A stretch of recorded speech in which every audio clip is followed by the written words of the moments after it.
Hello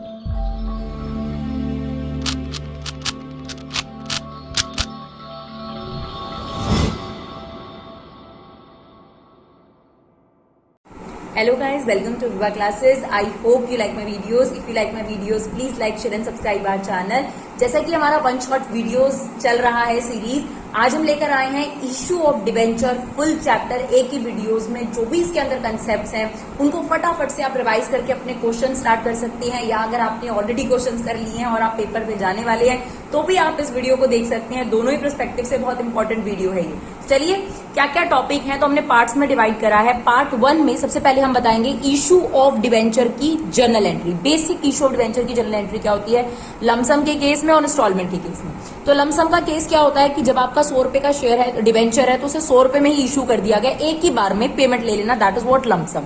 तो अगर 100 का शेयर 100 में इशू कर दिया तो उसको बोलते हैं इशू एट पार, और इसमें एंट्री होती है bank account debit to debenture application and allotment. कितने रुपए आ जाएंगे? पूरे 100 रुपीज आ जाएंगे आपके पास, राइट। और जो डिबेंचर एप्लीकेशन अलॉटमेंट में आपके पैसे मिले हैं वो आपकी लाइबिलिटी में आप ट्रांसफर करेंगे, इस अकाउंट को कैंसिल कर देते हैं। तो हम एंट्री पास करते हैं debenture application and allotment to percentage debenture. इसकी जगह एक एंट्री भी पास करी जा सकती है बैंक टू परसेंटेज डिबेंचर, लेकिन जनरली प्रेजेंटेशन में यही बेटर लगता है। तो सबसे पहले bank account debit to debenture application allotment, पूरे 100 रुपए मिल गए, और इस अकाउंट को कैंसिल करके हमने परसेंटेज डिबेंचर में डाल दिया, तो आपके पास आ गया debenture application allotment to percentage debenture. अगर डिबेंचर डिस्काउंट पे इशू करा जाए तो क्या एंट्री होगी? जैसे 100 का 95 में आपने इशू कर दिया, तो पहली entry bank account debit to debenture application allotment, कितने पैसे मिले वो आप लिखेंगे, 95 रुपीज मिलेंगे। अब जब डिबेंचर वर्ड आता है तब डिस्काउंट शब्द का इस्तेमाल होगा, इससे पहले नहीं। बैंक वाली एंट्री में डिस्काउंट का इस्तेमाल नहीं होता, सीधा जितने पैसे मिले वो लिखो, एप्लीकेशन अलॉटमेंट के कितने मिले वो लिखो। अब आपके पास एंट्री होती है debenture application and allotment account debit discount on issue of debenture account debit to percentage debenture. Debenture में हमेशा फेस वैल्यू जाती है, एप्लीकेशन अलॉटमेंट में आपको कितने मिले 95 और 5 रुपीज आपका डिस्काउंट है। तो इस तरीके से डिबेंचर वाली एंट्री में, बैंक वाली एंट्री में कभी डिस्काउंट या प्रीमियम शब्द का इस्तेमाल नहीं करना। तो पार था तो 100 रुपीज, यहाँ पर भी 100 रुपीज, डिस्काउंट है तो जितने मिले उतने ही लिखो। जब सेकंड एंट्री पास करोगे तो डिस्काउंट शब्द का इस्तेमाल करो। सिमिलरली अगर प्रीमियम पे आपके डिबेंचर इशू हो, जैसे 100 का शेयर 110 में, तो bank account debit to debenture application and allotment, bank से कितने रुपए मिले आपको 110, किस बात के? डिबेंचर एप्लीकेशन अलॉटमेंट के। नेक्स्ट एंट्री में हम लिखेंगे डिबेंचर एप्लीकेशन अलॉटमेंट, इस अकाउंट को कैंसिल करते हैं, टू परसेंटेज डिबेंचर हमेशा ही क्रेडिट होना है, टू एसपीआर, राइट। अब परसेंटेज डिबेंचर में 100 रुपए ही जाते हैं, इससे ज्यादा नहीं जाते। और डिबेंचर एप्लीकेशन अलॉटमेंट अकाउंट आपने कैंसिल करना है, तो अगर ये 110 था तो यहाँ भी 110 होगा, और प्रीमियम के कितने रुपए हैं 10 रुपीज।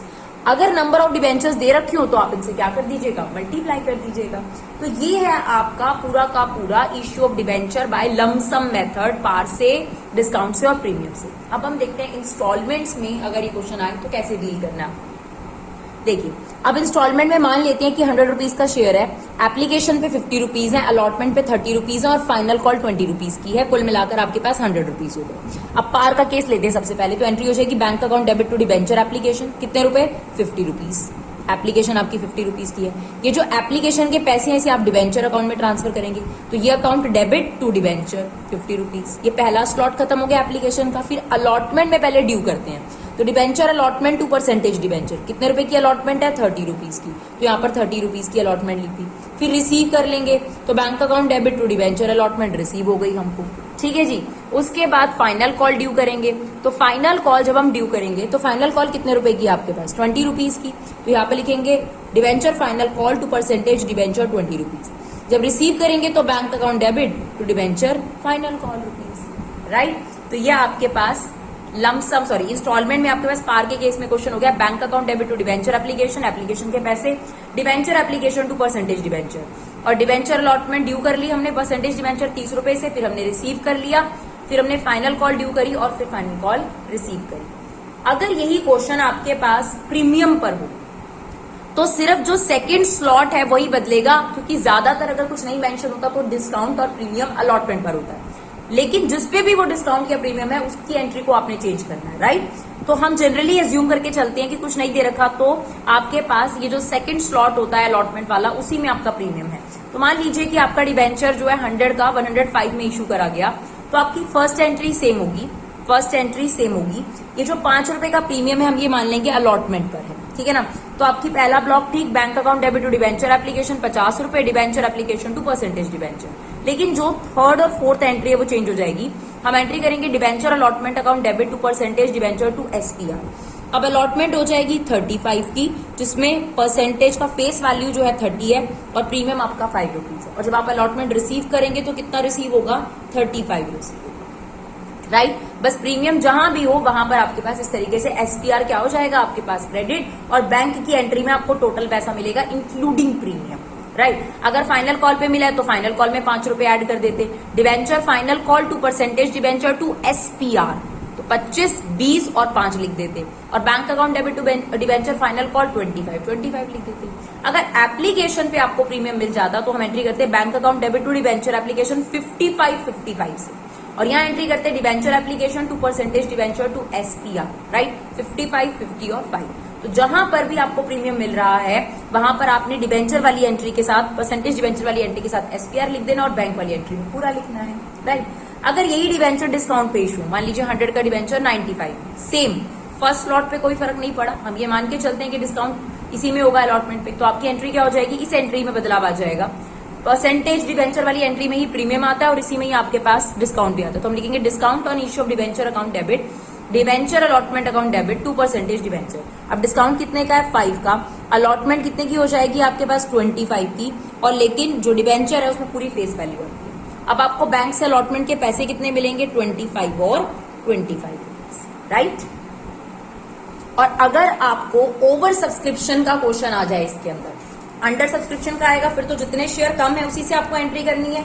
मतलब 1 लाख शेयर के लिए कंपनी ने ऑफर किया लेकिन पब्लिक ने 98,000 के लिए अप्लाई करा, तो जो सारी एंट्रीज होंगी इन अमाउंट को आप 98,000 से इंटू करेंगे।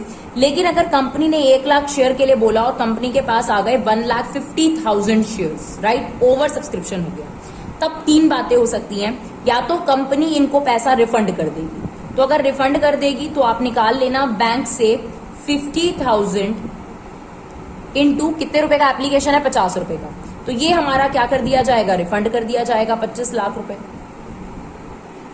तब क्या आपके पास एंट्री होगी? जो आपके पास अलॉटमेंट की एंट्री होती है उसी, सॉरी, एप्लीकेशन की जो एंट्री है उसी में आपके पास एडजस्टमेंट होगी। तब हम एंट्री करेंगे bank account debit to debenture application. यहां पर क्या होगा? एप्लीकेशन आप 1,50,000 शेयर से रिसीव कर लेंगे डिबेंचर से। उसके बाद हमारी सेकेंड एंट्री क्या होगी? Debenture application account debit to percentage debenture to bank से हम क्या कर देंगे? उनको रिफंड कर देंगे। तो यहां पर तो आपके पास पूरे 75 लाख आ जाएंगे, क्योंकि फर्स्ट एंट्री में 75 लाख आ गए आपके पास। फिर परसेंटेज डिबेंचर में फेस वैल्यू आती है और जितने डिबेंचर आपने मार्केट में इशू करे हैं, तो यहां तो 50 लाख ही आएगा। तो जो आपका 25 लाख आपका रिफंड है वो 2 बैंक से हो जाएगा, राइट। उसके अलावा हमारे पास होता है प्रोराटा बेसिस पे दे देना। तो प्रोराटा बेसिस में क्या है कि भाई हमने मना नहीं करा, उनकी एक्सेस मनी निकाली जाएगी और एक्सेस मनी एडजस्ट हो जाएगी।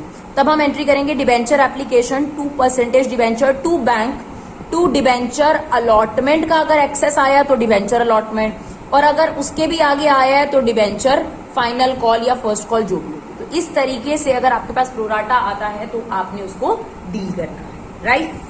ये था आपके पास पहला पार्ट जिसमें हमने इश्यू ऑफ डिबेंचर्स की आपको एंट्री बताई। अब देखिए next topic, that is purchase consideration for other than cash, जिसके ज्यादातर डिबेंचर के पहले भी क्वेश्चन आया करते थे। पर देखिए बच्चों, अब थोड़ा सिनारियो जो है वो चेंज है। पहले इश्यू ऑफ शेयर आता था तो issue of debenture generally paper में नहीं आता था, लेकिन क्योंकि इश्यू ऑफ डिबेंचर आपके पास नहीं आ रहा तो हम आपको जरूर सजेस्ट करेंगे कि इश्यू ऑफ डिबेंचर को जरूर अच्छे तरीके से करके जाएं, क्योंकि चांसेस हैं, क्योंकि उन्होंने full fledge issue of share का क्वेश्चन अगर आपको नहीं दिया तो इश्यू ऑफ डिबेंचर दे सकते हैं थोड़ा सा हटके। जनरल तो यही होता है, purchase consideration other than cash आता है, टर्म्स जो हम नेक्स्ट पार्ट कराएंगे पार्ट 3 आता है एग्जाम में, ये ज्यादा इंपॉर्टेंट होता है इसका। लेकिन इस बार पार्ट 1 भी, यानी जो हमने इश्यू ऑफ डिबेंचर्स का आपके पास पार्ट डिस्कस करा जिसमें हमने प्रोराटा के बारे में भी बताया, वो आप अच्छे से जरूर करके जाइएगा, उसे इग्नोर मत कीजिएगा। क्योंकि जनरली जब पहले बच्चे करते थे तो ये पार्ट थोड़ा सा इग्नोर करके चलते थे, हम लोग इतना इंपॉर्टेंट नहीं माना जाता था क्योंकि इश्यू ऑफ शेयर का क्वेश्चन आता था। बट अब इश्यू ऑफ शेयर का क्वेश्चन नहीं आ रहा, तो प्लीज मेरी रिक्वेस्ट है आप पार्ट 1 यानी जो इश्यू ऑफ डिबेंचर के क्वेश्चन से प्रैक्टिस करेंगे तो सारे प्रैक्टिस करें, अच्छे से प्रैक्टिस करें, बिकॉज बाकी टॉपिक उतने मुश्किल नहीं है। चलिए, issue consideration other than cash, इसमें क्या होता है कि आपकी कंपनी को लोन चाहिए डिबेंचर के थ्रू, बहुत नॉर्मल सा फिनोमिना है। लोन के थ्रू, सॉरी, डिबेंचर इशू करके कंपनी क्या लेती है? लोन लेती है, और उस लोन से ना कंपनी ने कोई एसेट खरीदनी है या कोई एक्सपेंसेस पे ऑफ करने हैं या किसी का बिजनेस खरीदना है। तो भाई वो पर्सन आपको डायरेक्ट ऑफर कर रहा है कि तुम डिबेंचर मत इशू करो, तुम मुझको दे दो, मार्केट में पब्लिक को मत इशू करो, तुम डिबेंचर मुझको दे दो और मुझसे जो एसेट लेनी है ले लो। तो उसे ही बोलते हैं issue consideration other than cash, क्योंकि कंपनी के पास डिबेंचर इशू करने के पैसे नहीं आएंगे, कैश नहीं आएगा, कैश के अलावा कंसीडरेशन मिलेगी डिबेंचर इशू करने की। कंसीडरेशन का मतलब होता है समथिंग इन रिटर्न, लेकिन पैसा नहीं मिलेगा, उसके अलावा कुछ मिलेगा। तो पहला केस, अगर किसी का बिजनेस खरीद लेती है कंपनी, तो एंट्री होती है सारी एसेट्स डेबिट कर देना, सारी लाइबिलिटी क्रेडिट कर देना, और वेंडर होता है जिससे आपने खरीदा है, उसके बारे में बता रखा होगा कि उसको आप कितना दे रहे हैं, तो टू वेंडर को क्या कर देना, क्रेडिट कर देना। अब क्या होता है कि जैसे मान लीजिए एसेट है 50 लाख की और लाइबिलिटी है 40 लाख की, तो हिसाबन आपको वेंडर को कितना पे करना चाहिए, एसेट में से लाइबिलिटी माइनस करके 10 लाख रुपीज, राइट। लेकिन आप उसे पे कर रहे हैं मान लीजिए 15 लाख, यहाँ पे वेंडर आ रहा है 15 लाख, ठीक है ना। तो ये 50 है, ये 40 है और आप ये 15 लिख रहे हैं, तो इसका मतलब आप उसे ज्यादा क्यों दे रहे हैं, 15 लाख 5 क्यों दे रहे हैं। तब आपके पास ऊपर बैलेंसिंग फिगर बचेगी गुडविल, ठीक है, या तो ये बचेगी या कैपिटल रिजर्व बचेगा। अगर ऐसा है कि आप 10 लाख की बजाय सिर्फ 8 लाख रुपए उसको दे रहे हैं, वेंडर को 10 लाख देने चाहिए, तो 2 लाख कंपनी को प्रॉफिट है, वो कैपिटल रिजर्व में चला जाएगा 2 लाख रुपए। तो या तो गुडविल बैलेंसिंग फिगर आती है, कैपिटल बैलेंसिंग फिगर आता है, राइट। इसके बाद सेकंड एंट्री में क्या होता है, उस वेंडर को हम डिबेंचर इशू करते हैं। अब वो डिबेंचर पार पे भी इशू करे जा सकते हैं, डिस्काउंट पे भी और प्रीमियम पे भी। अगर आपने पार पे इशू करा तो वेंडर अकाउंट डेबिट, अगर आप उसे थोड़ा बहुत कैश पकड़ाते हैं तो टू बैंक भी लिख सकते हैं ना। तो vendor account debit to bank 2% debenture, ये एंट्री होगी पार के केस में। अगर डिस्काउंट पे इशू करा है तो vendor account debit discount on issue of debenture to bank 2% debenture, ये मैंडेटरी नहीं है, अगर आपने वेंडर को कुछ पैसा दिया तभी आप टू बैंक लिख लेंगे। अगर आपने प्रीमियम पे इशू करा तो vendor account debit bank account credit 2% debenture to SPR आ जाएगा। अब जो सबसे इंपॉर्टेंट इसमें नोट है और जो आपने बिल्कुल साफ साफ दिखाना है, शो करना है, इसके नंबर है आपके पास, नंबर ऑफ डिबेंचर। इस पूरे टॉपिक में सबसे इंपॉर्टेंट टॉपिक है ये, नंबर ऑफ डिबेंचर्स निकालना। और ये होता है अमाउंट पेबल एज डिबेंचर। जैसे मान लीजिए कि वेंडर को आपने 8 लाख रुपए देने थे, जिसमें से आप 2 लाख उसको बैंक ड्राफ्ट दे रहे हो, तो 2 लाख तो बैंक से हो गए। डिबेंचर कितने लाख रुपए के दोगे, 6 लाख रुपए के, तो इसकी बात हम कर रहे हैं, जितने आप डिबेंचर के थ्रू दोगे। तो 6 लाख रुपीज ऊपर लिखना, इशू प्राइस नीचे। अब इशू प्राइस का क्या मतलब है, अगर आपने 100 का डिबेंचर 100 में इशू करा तो ये इशू प्राइस है। अगर आपने 100 का डिबेंचर 110 में इशू करा तो 110 इशू प्राइस है। और अगर आपने 100 का डिबेंचर 95 में इशू करा तो 95 आपके पास इशू प्राइस है। क्लियर। नंबर ऑफ डिबेंचर्स अगर पॉइंट में आ जाए तो अप्रोक्सीमेट नहीं करना, आपने फ्रैक्शन यानी पॉइंट के बाद वाला पार्ट तो काट ही देना, भूल जाना है। यानी अगर मान लीजिए आपके पास नंबर ऑफ डिबेंचर्स आ गए 3, 5, 4, 5 पॉइंट, तो आप उस पॉइंट को भूल जाइए, आप इतने ही डिबेंचर से सारा क्वेश्चन सॉल्व करिए। अब क्या होगा, 2 यहाँ पे शॉर्ट साइड पड़ रही होगी क्रेडिट साइड पर, तो 2 बैंक से भी हम उसको वो छोटा जो पेमेंट पड़ रहा है, डेबिट और क्रेडिट मैच नहीं कर रही होगी 10-20 रुपए से, तो हम उसको 2 बैंक से उसके पैसे प्रोवाइड कर देते हैं, राइट। ऐसे ही अगर आपने बिजनेस खरीदा, सेम एसेट खरीदी जा सकती है, तो एंट्री क्या होगी, asset account debit to vendor account, ठीक है जी। अब वेंडर को आप डिबेंचर इशू करेंगे, सेम डिस्काउंट पे इशू कर सकते हैं, प्रीमियम पे सेम एंट्री है। वेंडर अकाउंट डेबिट 2% डिबेंचर, अगर पार पे है तो, डिस्काउंट पे है तो discount on issue of debenture vendor account debit 2% debenture, अगर प्रीमियम पे है vendor account debit 2% debenture to SPR. तो दोबारा से एंट्री नहीं है, वही एंट्री है सेम, सिर्फ फर्स्ट एंट्री बदली है। नंबर ऑफ डिबेंचर निकालने का फॉर्मूला भी वही है और लॉजिक भी वही है, amount payable upon issue price, right. इसी तरीके से अगर आपने प्रमोटर को प्रमोशन एक्सपेंसेस की पेमेंट करनी है और आप कैश ना देकर उनको कंपनी के डिबेंचर देना चाहते हैं, तो सेम देखिए, सबसे पहले एसेट थी, एसेट की जगह प्रमोशन एक्सपेंस ने ले ली, ठीक है, और वेंडर की जगह प्रमोटर ने ले ली। तो प्रमोशन एक्सपेंसेस जितने भी बनते होंगे टू प्रमोटर, यहाँ पे आपने ड्यू करा है, बीइंग प्रमोशन एक्सपेंसेस ड्यू, फिर आप उसे पे कर रहे हैं। प्रमोटर अकाउंट डेबिट 2% डिबेंचर अगर पार पे है तो, promoter account debit 2% debenture to SPR अगर आपके पास प्रीमियम पर है। Promoter debit discount on issue of debenture debit, right, short form लिख दिया हमने, आप लोगों को अलाउड नहीं है, ठीक है, 2% डिबेंचर, ठीक है। और अगर पॉइंट में आए number of debenture, same logic है, तो आपने पॉइंट के बाद वाला पार्ट इग्नोर कर देना है। नंबर ऑफ डिबेंचर्स को आप यहाँ पे फेस वैल्यू से इंटू करेंगे, यहाँ प्रीमियम से इंटू करेंगे। अगर फिर भी पैसा बचता है तो 2 बैंक से उसको 10-20 रुपए का जो गैप है वो आप प्रोवाइड कर देंगे। इसके अलावा अंडर राइटिंग कमीशन भी हो सकती है, तो सेम एंट्री प्रमोशन एक्सपेंसेस की जगह आ गया अंडर राइटिंग कमीशन और प्रमोटर की जगह आ गया under writer, being under writing commission due, फिर अंडर राइटर को डिवेंचर दे दो, अंडर राइटर को 10% डिवेंचर। अब आप डिस्काउंट पर दोगे तो डिस्काउंट डेबिट हो जाएगा, और प्रीमियम पर दोगे तो एसपीआर क्रेडिट हो जाएगा, राइट। और नंबर ऑफ डिवेंचर सबसे जरूरी चीज है भाई निकालना इसमें।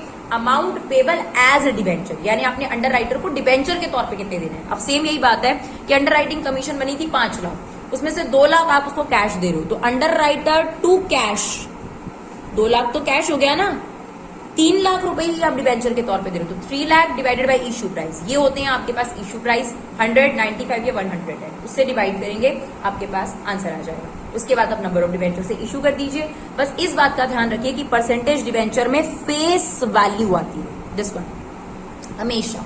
क्लियर। चलिए नेक्स्ट टॉपिक देखते हैं, पार्ट 3। इसके एग्जाम में आने के काफी चांसेस हैं, पार्ट 3, पार्ट 4 जो हम आपको बताएंगे। पार्ट 3 में क्या है, आप डिवेंचर इशू कर रहे हैं लेकिन रिडम्पशन की टर्म्स इशू के टाइम पर ही तय हो जाती है। रिडम्पशन क्या होता है कि आपका लोन कैसे चुकाएगी कंपनी, तो उसके बारे में कंपनी पहले ही बता देती है, रिडम्पशन की टर्म्स तय हो जाती है।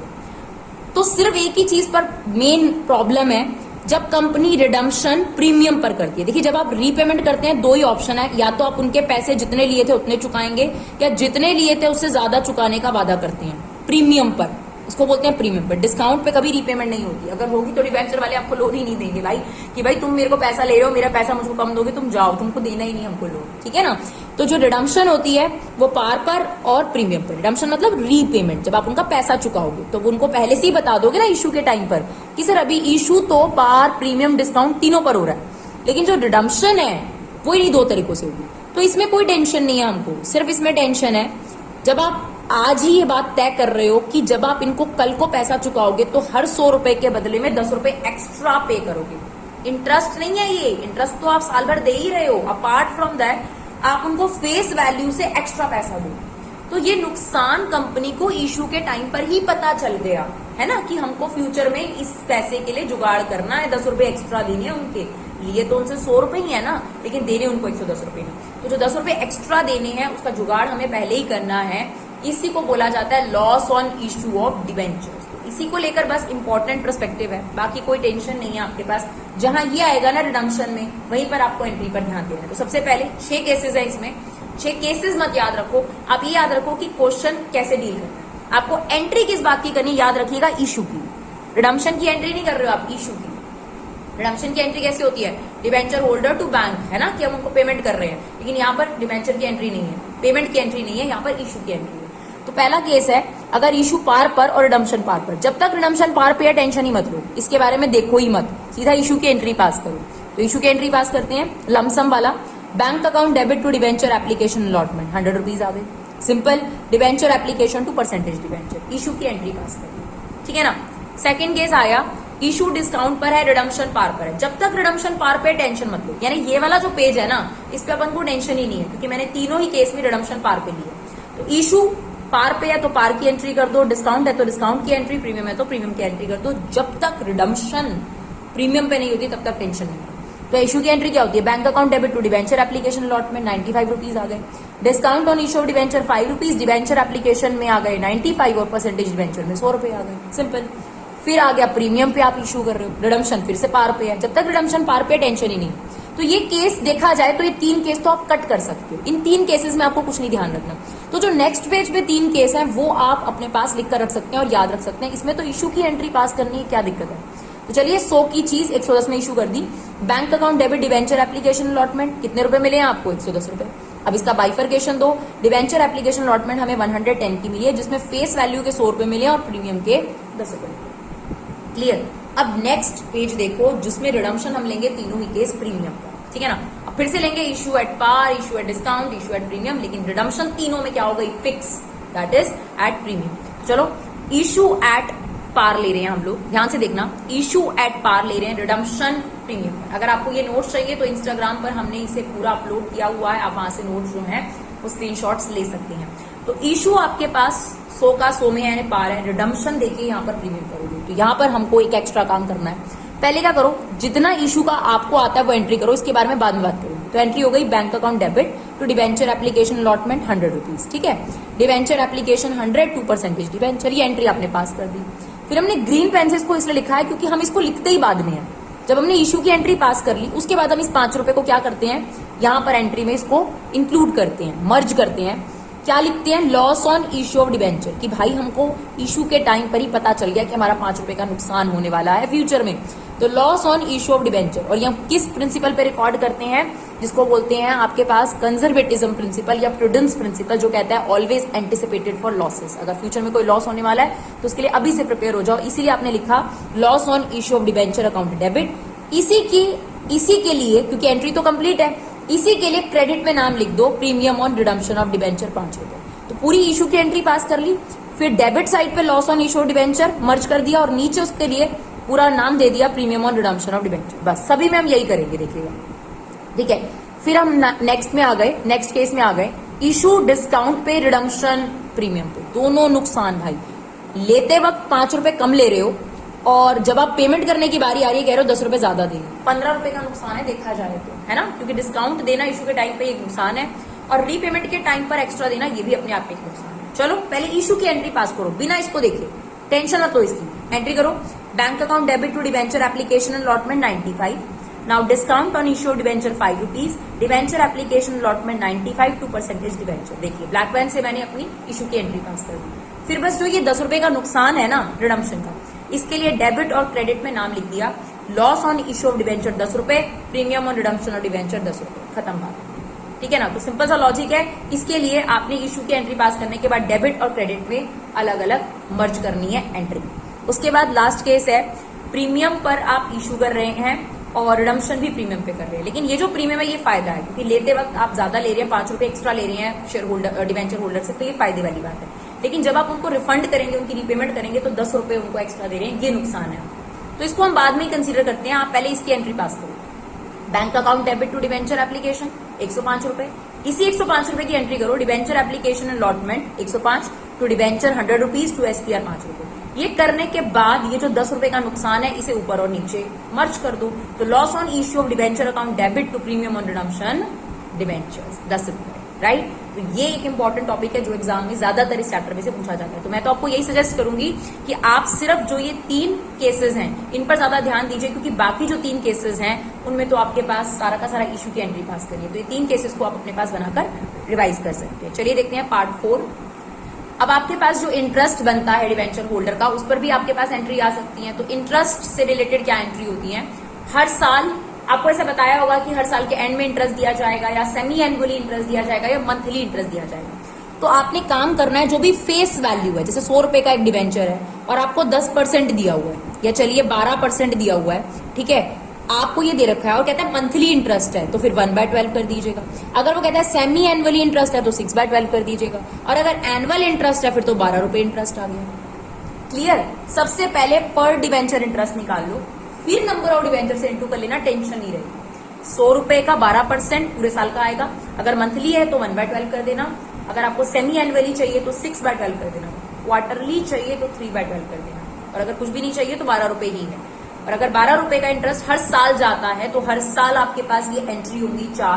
पहली entry, debenture interest to debenture holder, यहाँ पर आप उसको इंटरेस्ट के लिए ड्यू कर रहे हो, तो मान लेते हैं 12 रुपए का आपका इंटरेस्ट है एनुअल, फिर डिबेंचर होल्डर को इंटरेस्ट पे कर दोगे 12 रुपए का, डिबेंचर होल्डर टू बैंक। फिर जो ये इंटरेस्ट है वो हम P&L से चार्ज करते हैं, यानी P&L के डेबिट में डालते हैं, और कंपनीज में बनती है स्टेटमेंट ऑफ P&L, तो लिखेंगे statement of P&L debit to debenture interest 12 रुपए हर साल।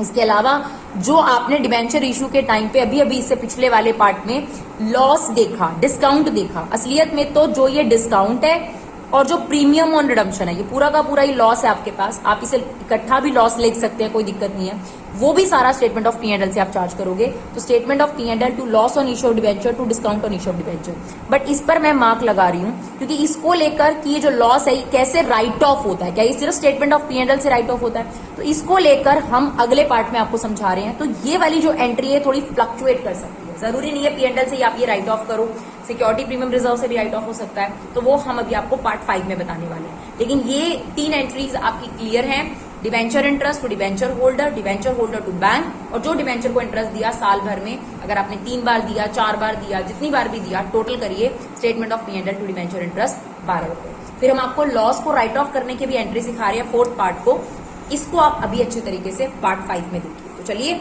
ये हमारे पास पार्ट 5। इसमें आपको राइट ऑफ करना सिखाया गया है कि कैसे आप जो ये लॉस है ओवरऑल की कैसे राइट ऑफ करते हैं। तो डिस्काउंट और loss on issue of debenture कैसे बैलेंस शीट में आप शो करते हो, उसके बारे में भी हम दिखाएंगे। तो सबसे पहले एक चीज क्लियर कर दें, बुक्स में आपको यही दिखाया गया है, discount on issue of debentures. जैसे अगर मान लीजिए 100 का डिबेंचर आपने 95 में इशू करा, 5 रुपए जो आप इशू के टाइम पे डिस्काउंट दे रहे हो ये, और जो आप रिडम्पशन एक्स्ट्रा पे कर रहे हो 10 रुपए जो आप एक्स्ट्रा पे कर रहे हो, 5 रुपए ये और 10 रुपए ये, 15 रुपए कुल मिला के बनता है एक्चुअली में loss on issue of debentures. आप इन्हें अलग अलग नाम से भी लिख सकते हो और आप इन्हें कंबाइंड नेम से भी जान सकते हो, loss on issue of debentures. अब इन्हें राइट ऑफ करते वक्त एक ऑर्डर ध्यान रखना पड़ता है, यानी अगर आपके पास क्वेश्चन में एसपीआर है, सिक्योरिटी प्रीमियम रिजर्व है, तो पहले वहीं से ये राइट ऑफ होगा। अगर यहाँ पे पैसे खत्म हो जाते हैं तो फिर कैपिटल रिजर्व पर आना, और अगर यहाँ भी पैसे खत्म हो जाते हैं तो फिर statement of P and L पर आना। और अगर क्वेश्चन में ये दोनों ही रिजर्व नहीं दे रखे तो statement of P and L से एंट्री होगी, जैसे अभी मैंने आपको पीछे 4th एंट्री कर दिखाई। लेकिन अगर ये रिजर्व मेंशन है तो पहले नंबर पर एसपीआर, दूसरे नंबर पर कैपिटल रिजर्व और तीसरे नंबर पर statement of P and L. एक और चीज याद रखना, डिबेंचर रिडम्पशन रिजर्व अगर दिया हो तो वो लॉस को राइट ऑफ करने के लिए इस्तेमाल नहीं होता। वो बनाया इसलिए जाता है कि जब आपको डिबेंचर के पैसे वापस करने हैं उसके लिए, यानी फेस वैल्यू के लिए इकट्ठा किया जाता है डिबेंचर रिडम्पशन रिजर्व। तो लॉस के लिए डिबेंचर रिडम्पशन रिजर्व अगर दे रखा है तो उसको यूज मत करना, क्योंकि वो इस पर्पस के लिए इस्तेमाल नहीं होता। अब एक एग्जांपल के थ्रू इसको समझते हैं, क्योंकि यहाँ पर थोड़ी सी दिक्कत आती है बच्चों को, क्योंकि इसके ज्यादा एग्जाम्पल्स नहीं है। 40,000 डिबेंचर्स हैं, 10% का एक है इशू। आपने 100 का डिबेंचर 90 में करा, यानी 5 रुपए ये नुकसान हो गया, 10 रुपए, और रिडम्पशन आप 100 की 105 में कर रहे हो, तो लॉस कितना हो गया पर डिबेंचर? 10 रुपए डिस्काउंट दिया था, और यहाँ पर हमने कहा है कि आपको जो पेमेंट करेंगे तो 5 रुपए एक्स्ट्रा करेंगे, तो कुल मिला के 15 रुपए आपके पास पर डिबेंचर हो गया। 40,000 डिबेंचर है, मल्टीप्लाई कर दीजिए, 6 लाख का आपका loss on issue of debentures होगा। अब आपके पास ये रिजर्व दे रखे हैं, डिबेंचर रिडम्पशन रिजर्व, इसको तो बिल्कुल कतई यूज मत कर लेना, ठीक है। सिक्योरिटी प्रीमियम रिजर्व सिर्फ 50,000 है, ठीक है, पहले इसी में से पैसे निकालेंगे, फिर भी हमारे पास 6 लाख रुपए अभी सरप्लस मतलब होता है पी एंड एल, और कैपिटल रिजर्व 1.5 लाख रुपए दे रखा है, ठीक है। तो इस हिसाब से जितना हमारा लॉस है, इस हिसाब से एसपीआर और कैपिटल रिजर्व तो पूरा ही फिनिश हो जाएगा, ठीक है। तो बैलेंस शीट में इसे कैसे शो करते हैं तो वो समझिए जरा। तो बैलेंस शीट में हमारा सबसे पहले एक्सट्रैक्ट लिखेंगे ऊपर, particular note number rupees, equity liability, और उसमें हेडिंग बनाओ रिजर्व एंड सरप्लस। अब सबसे पहले नोट्स टू अकाउंट्स में आओ, डीआरआर लिखो सबसे पहले एज इट इज 2 लाख रुपए बाहर, डिबेंचर रिडम्पशन रिजर्व ये यूज नहीं होगा। फिर हमने एसपीआर लिखा जो कि 50,000 था, उसमें से loss on issue of debenture के 50,000 रुपए निकालिए। अब टोटल कितना था हमारे पास? 6 लाख रुपए था। अभी एसपीआर से कितना निकला है? 50,000 रुपए। अभी तो 5,50,000 रुपए बचा है। चलो आगे चलते हैं। कैपिटल रिजर्व लिखा 1.5 लाख, उसमें से भी loss on issue debenture right of कर दिया 1.5 लाख रुपए का। अभी भी 4 लाख रुपए बचा है, तो फिर सरप्लस था आपके पास 8 लाख रुपए का, या statement of P and L जिसे कह सकते हैं। 4 लाख रुपए उसमें से माइनस करो, उसमें से बच गए 4 लाख रुपए।